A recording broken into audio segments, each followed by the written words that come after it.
మాలిని, వాడు చెప్పింది నిజమేనా? చెప్పు, వాడు చెప్పింది నిజమేనా?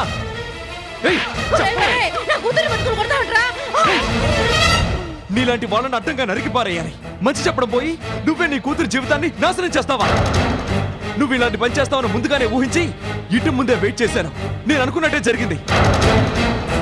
మాలిని, డబ్బు కోసం నువ్వు మీ అమ్మ ఎంతటి నీచానికైనా దిగజారుతారని మరోసారి తెలిసొచ్చింది. నేను నీకు అక్కర్లేదు అనుకున్నప్పుడు నువ్వు మాత్రం నాకెందుకు? ఈ క్షణం నుంచి నేను నా మనసులోంచి తుడిచేస్తున్నాను. నీ ఇష్టం వచ్చాడు తగలడు.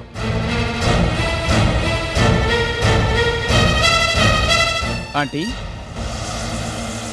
ఇహ ఈ చేతబళ్ళ కార్యక్రమం ఆపి మాలినికి మత్తు దిగేలా చెయ్యి. మళ్ళీ నేను వచ్చేసరికి మాలిని మునుపట్లా ఉండాలి. అట్ ద సేమ్ టైం నన్ను ఇష్టపడాలి. అదంతా నేను చూసుకుంటాను కదా. Okay, bye.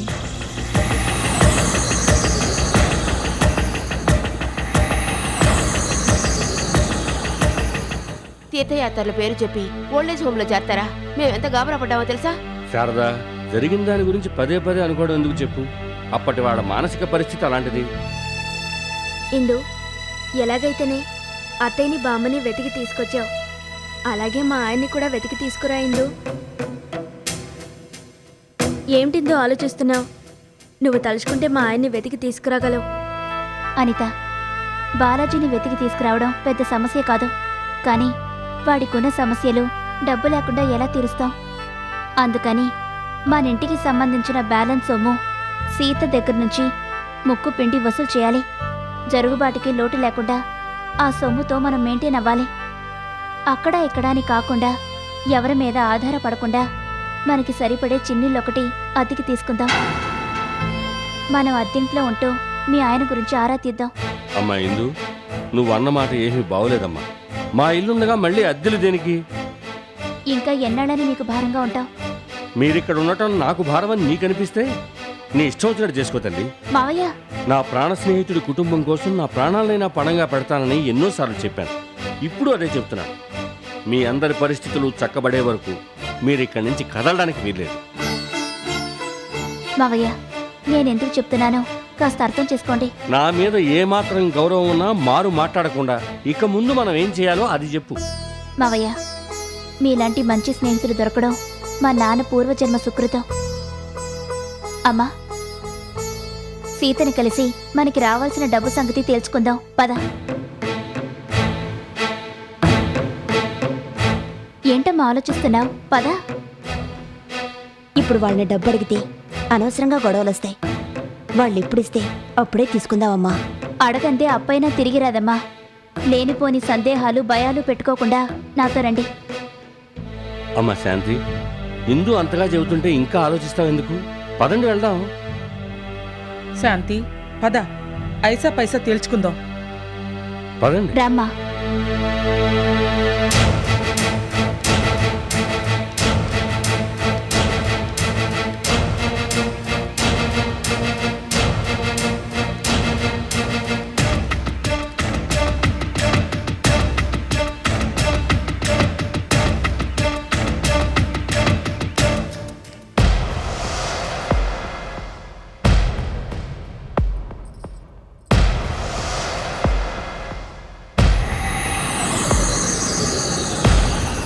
అమ్మా, మాలిని, నువ్వెందుకు కిందకు వచ్చావు? పిలిస్తే నేనే వచ్చేదానిగా. సర్లే, నువ్వు వెళ్ళి కూర్చొని కాఫీ తీసుకొస్తాను.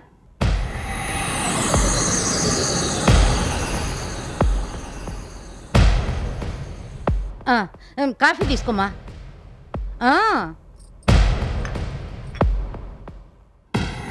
మాలిని, రోజులు మారాయి, మనకు మంచి రోజులు వచ్చాయి. అవునమ్మా, నిన్నంతా నాకు మగతగా ఉందేంటి? నిన్న నీకు ఒళ్ళు తెలియని హై టెంపరేచర్ తగ్గడానికి టాబ్లెట్ అడిగితే అదేదో గుళికి ఇచ్చినట్టు గుర్తు. ఆ గుళిక వల్లే టెంపరేచర్ నార్మల్కి వచ్చి నువ్వు కోలుకున్నావు. అవును, ఆయనేరి? ఆయనంటే అదేంటి అలా అంటావు? మా ఆయన ఎక్కడా? ఆ పోరంబోక వెధవ గురించి అడక్కు. అమ్మా, మా ఆయన్ని పోరంబోకంటావా? కాక మంచివాడు అనమంటావా? నిన్న నువ్వు స్పృహలో లేవు కాబట్టి సరిపోయింది. అమ్మా అమ్మా ఎన్ని మాటలన్నాడు, ఎంత గొడవ పెట్టుకున్నాడు, నిన్ను నన్ను పట్టుకొని ఎన్ని తిట్టు తిట్టాడు. చి, చి, చి, చి, చి. నా నోటి తల్లి చెప్పలేనమ్మా. అసలు ఏం జరిగింది? సూటిగా చెప్తున్నాను, నీకు విఠలకి అక్రమ సంబంధం ఉందని నీ మొగుడే అనుమానించాడు. అవునమ్మా, నిన్న నీ ఒంట్లో బాగాలేనప్పుడు నా దగ్గర బయటపడ్డాడు. నేను చెడామడా తిట్టి నేను హాస్పిటల్కి తీసుకెళ్ళమన్నాను. అది నా పెళ్ళామే కాదు, దాన్ని నేను హాస్పిటల్కి తీసుకెళ్ళటం ఏంటి అంటూ ఇష్టం వచ్చినట్టు మాట్లాడాడు. నేను ఊరుకోలేదనుకో, మాటకు మాట బాగానే సమాధానం చెప్పాను. నా కూతుర్ని ఏమైనా అన్నావంటే మర్యాద దక్కదన్నాను. దాంతో పౌరుషం పొడుచుకొచ్చి ఇంట్లోకి బయటికి వెళ్ళిపోయాడు. నేను నమ్మను. మా ఆయన నన్ను అనుమానించుండరు. నువ్వు అబద్ధం చెప్తున్నావు. నేను అబద్ధం చెప్పడం లేదు, నిజమే చెప్తున్నాను. నిన్న ఇంకో విషయం కూడా జరిగింది, అది కూడా చెప్తాను. అది విన్న తర్వాత నువ్వే తెలుసుకుంటావు నేను చెప్పేది నిజమో అబద్ధమో. నిన్న నీకు హై టెంపరేచర్లో ఉన్నప్పుడు విఠల్ వచ్చాడు. నేను చెప్పకముందే మన పరిస్థితి అర్థం చేసుకున్నాడు. గతంతో సంబంధం లేకుండా 10 లక్షలు సర్దుబాటు చేస్తానంటూ తనంతటి తాను ముందుకొచ్చాడు. అంతవరకు గుమ్మం చాటును దాక్కున్న నీ మొగుడు విఠల్ అన్న మాటలు విని సంధించిన బాణంలా దూసుకొచ్చాడు. విఠల్ని పట్టుకుని పెట్టాడు. నిన్ను నన్ను పట్టుకుని నీచాతిగా మాట్లాడాడు. నువ్వు నీ కూతురు అన్నిటికీ తెగించిన రకాలు. డబ్బు కోసం నీచంగానైనా దిగజారుతారు. వ్యభిచారం చేయటానికి కూడా వెనకాడరంటూ తిట్టిన తిట్టు తిట్టకుండా మన ఇద్దరిని తిట్టి తెగ తెంపులు చేసుకుని వెళ్ళిపోయాడు.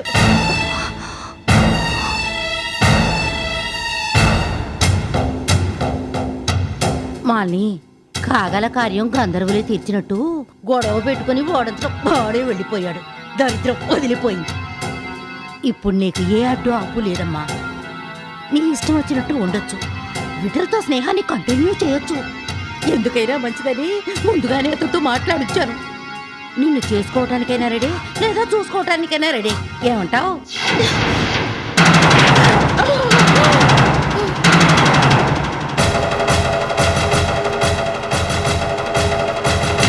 మెట్టింట్లో గతి లేక పుట్టింటికి వచ్చి పడున్న నీకు మంచి చెప్తుంటే కన్న తల్లిని పట్టుకుని కొడతావంటే నువ్వు కన్న తల్లివేనా? అసలు నువ్వు ఆడదానివేనా? ఆయనంతటా ఆయన వెళ్ళుండరు.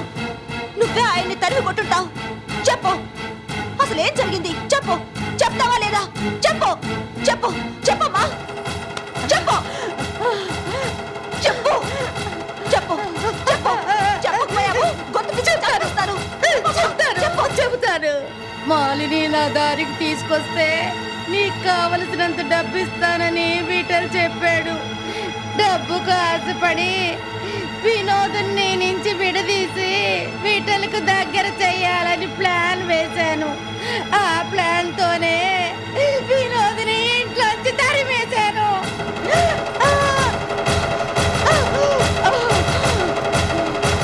అసలు నిన్ను ఇక్కడికిక్కడే చంపినా పాపలేదే. నా స్థితిలో నువ్వు ఉండుంటే విఠల్ లాంటి వాడు డబ్బాసు చూపిస్తే మొగుడిని వదిలేసి వాడు చెప్పినట్టు నడుచుకుంటావా? డబ్బు కోసం నువ్వేదైనా చేస్తావని మా ఆయన చెప్పింది కరెక్టే. ఓ పంచి బొంబాయి నుంచి నీ చిన్న కూతురు కూడా పిలిపించి మా ఇద్దరితో నీ డబ్బాసు తీర్చుకో. నిన్ను కన్నందుకు నీ తల్లిదండ్రులు ఎంత పాపం చేసుంటారో. ఒక్క క్షణం తొందరపడి నీ మాటలకు నేను తలుపుకుంటే నా బతుకు నాశనం అయ్యేది. నన్నెందుకే కన్నా? కడుపులో ఉండేటప్పుడే కొంచెం విషయం ఇచ్చి చంపేయచ్చు కదా. పాపందానా ఏడుపు వినిపించిందో గొంతు పిసికి చంపేస్తాను. నిన్ను కన్న తల్లి అని చెప్పుకోవడానికి నాకు సిగ్గుగా ఉంది. నీ బతుకు కోసం నన్ను బలిపశం చేస్తావా? ఎందుకే నువ్వు బతుకుతున్నావు? మనిషివా పశువా? అంతా నా కర్మ. మళ్ళీ నన్ను క్షమించవే. క్షమించాల్సింది నేను కాదే, మా ఆయన. నువ్వు నిజంగా పశ్చాత్తాపడితే వెళ్ళి మా ఆయన ఎక్కడున్నాడో వెతికి పట్టుకొని ఆయన కాళ్ల మీద పడి ఇంటికి తీసుకురా. అప్పుడు నువ్వు మారావని నమ్ముతాను.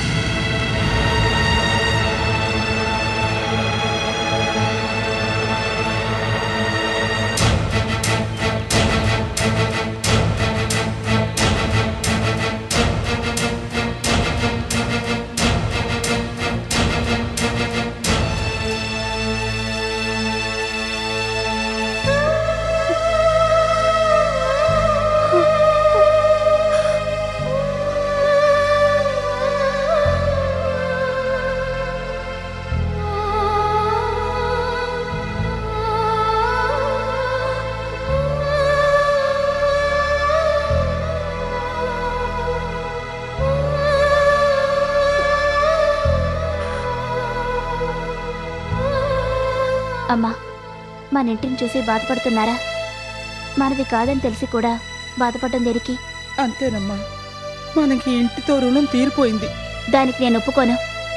తిరిగి ఇంటిని మన స్వాధీనం చేసుకుంటాం. ఆ రోజు ఎంతో దూరంలో లేదు. అంతవరకు మీరు బాధపడకుండా ఓపిక పట్టాలి. రండి.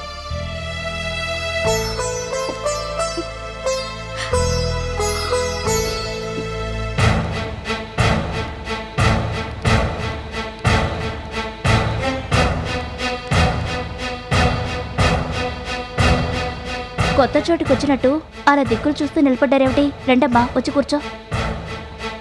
తానిననే తనాననే తానిననే తనానే తానిననే తానిననే తనాననే తనానే తానిననే తానిననే తనాననే తానినే. ఏంటి కట్టకట్టుకుని అందరూ ఒకేసారి ఎలా వచ్చారు? ఏంటి విశేషం? ఒరేయ్, లక్ష్మి ఎక్కడా? ఏ దేనికి? అది నీకు అనవసరం. పిలిచినా రాదండి. ఎందుకంటే గ్రహస్థితి బాగాలేదని ఈ జాతకరత్న మూర్తి గారు మీ అల్లుడు ధర్మారావు దాచిపెట్టినట్టుగానే ప్రస్తుతం మా లక్ష్మీ గ్రహస్థితి బాగాలేదని, ఆవిడ కనుక ఈ లక్ష్మీ నెలలో ఉంటే నా ప్రాణానికి మీ పెద్ద మనవడు అదే జయకృష్ణ ప్రాణానికి ముప్పుందని ఒక జ్యోతిష్కుడు చెప్పాడు. ఇలాంటి దిక్కుమాలిన జ్యోతిష్కుడు కాదు, హిమాలయాల నుంచి వచ్చిన స్వామీజీ చెప్పాడు. అందుకని కేరళలో ఉన్న మీ విజయంకుడు అడబాల చలపతిరావు ఆశ్రమానికి మనవణ్ణి తీసుకుని, అదేనండి మీ మినుమనవణ్ణి కూడా తీసుకుని వెళ్ళింది. ఏంటి అందరూ అలా సైలెంట్ అయిపోయారు? నేను చెప్పేది నిజమండి. అందుకని మీరేదైనా చెప్పాలనుకుంటే నాతో చెప్పండి, లేదు లక్ష్మితోనే చెప్పాలి అనుకుంటే వయా తమిళనాడు కేరళ వెళ్ళండి. సీత ఎక్కడా? దాని గ్రహస్థితి బాగానే ఉంది, కేరళ వెళ్ళలా, ఇక్కడే ఉంది. అమ్మడో సీత, మీ ఆడపడుచు ఇందు వాళ్ళమ్మ అమ్ముమ్మ జాతకరత్న మూర్తి గారితో సహా వచ్చింది.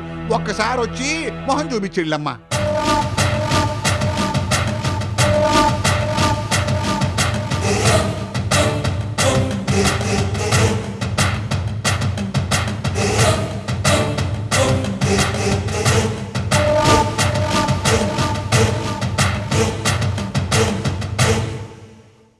దేనికొచ్చారు?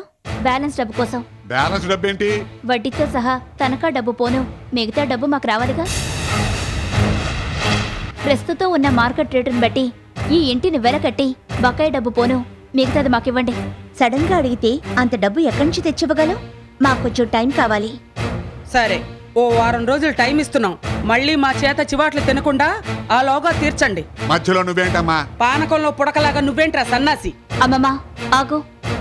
గడువు దాటినా మీరు పే చేయలేకపోతే మేము లీగల్ గా ప్రొసీడ్ అవ్వాల్సి ఉంటుంది. నీ బెదిరింపులు మా దగ్గర సాగో మాజీ కోడలా. ఎందుకంటే మీ అమ్మగారు ఈ ఇంటిని మా ఆవిడికి రాసిచ్చారు. రాసివ్వడం మాట నిజమే, కానీ బకాయి చెల్లించాలిగా. చెల్లించాలని మాకు తెలుసండి, కానీ మా దగ్గర డబ్బులు ఉండాలి కదా. పూర్తిగా చెల్లించకుండా మీరు ఇంటిని ఆక్యుపై చేయడం చట్టరీత్యా చెల్లదు. ఈ ఒక్క పాయింట్తోనే మిమ్మల్ని ఇంటి నుంచి బయటికి గెంటించచ్చు. మీ అంతటా మీరే వారం రోజుల్లోగా బ్యాలెన్స్ డబ్బుని పే చేసి తీరాలి.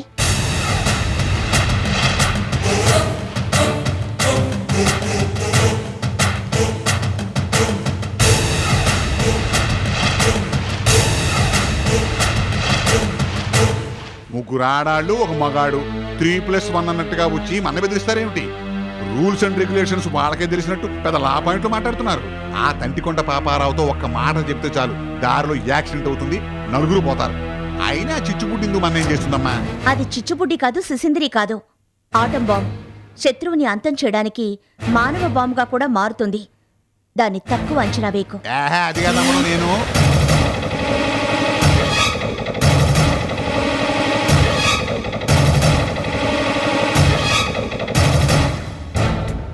నేను బాలాజీని ప్రేమిస్తున్నాను, పెళ్లి చేసుకోవాలనుకుంటున్నాను. తిరుమల బాలాజీ, తిరుపతి బాలాజీ అయినా నిన్ను పంపాడు. నువ్వు డ్రైవర్గా మా ఇంటికి వచ్చావు.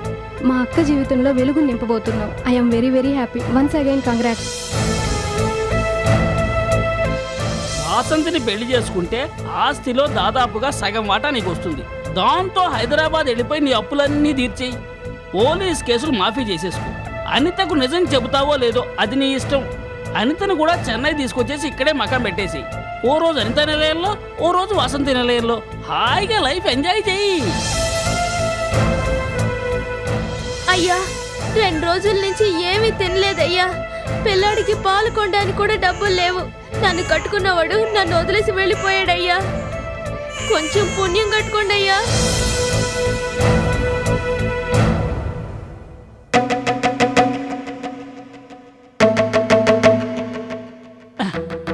రేయ్, ఆలోచించిన చాలు గాని ముందు కాఫీ తాగరా పెళ్లి కొడక. రేయ్, నేనంటే నీకు ఎగతాళిగా ఉందా? ఎగతాళి కాదురా, నిజం. అవతల మీ ఇద్దరి జాతకాలు చూడడం అయింది, పంతులు గారు ముహూర్తం పెట్టడం అయింది. 10 రోజుల్లో పెళ్ళట్రా. 10 రోజుల్లో పెళ్ళంటే 2-3 రోజుల్లో నిశ్చితార్థం పెట్టుకోవాలి కదా. నీ తాలూకు వాళ్ళందరినీ పిలవమని మీ మామగారు, అదే మన ఓనర్ గారు మొన్నే నాతో చెప్పారు. అయినా నీకెవరున్నారా? పరుపులు కొన్నవాళ్ళు పోలీసులు తప్ప. కోపడకరా, నువ్వెవ్వరినీ పిలవక్కర్లేదు. నేనున్నాను కదా 1000 మందికి సరిపడా. ఇక నువ్వేమీ ఆలోచించకుండా ఈ కాఫీ తాగి పెళ్లి గురించి మాత్రం ఆలోచించు.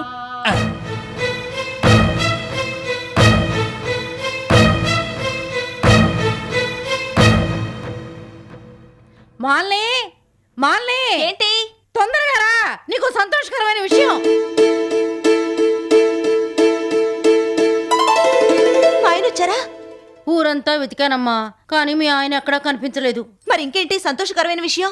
మీ ఆయన గురించి ఆరా తీస్తున్నప్పుడు విఠల్ని కలిశాను. వాడిప్పుడు మన ఇంటికి వస్తాడు. ఇంకా నీకు బుద్ధి రాలేదా? అదే మరి, చెప్పేది వినకుండా తప్పుగా అర్థం చేసుకుంటావేంటి? ఆ విఠలగాడికి బుద్ధి చెప్పేదాకా వాడు నిన్ను ప్రశాంతంగా బ్రతకనివ్వడు. వాడి కథకో ముగింపు ఇవ్వాలనే వాడిని ఇక్కడికి రమ్మన్నాను. కాసేపట్లో వాడు ఇక్కడికి వస్తాడు. అప్పుడు మనం ఏం చెయ్యాలంటే,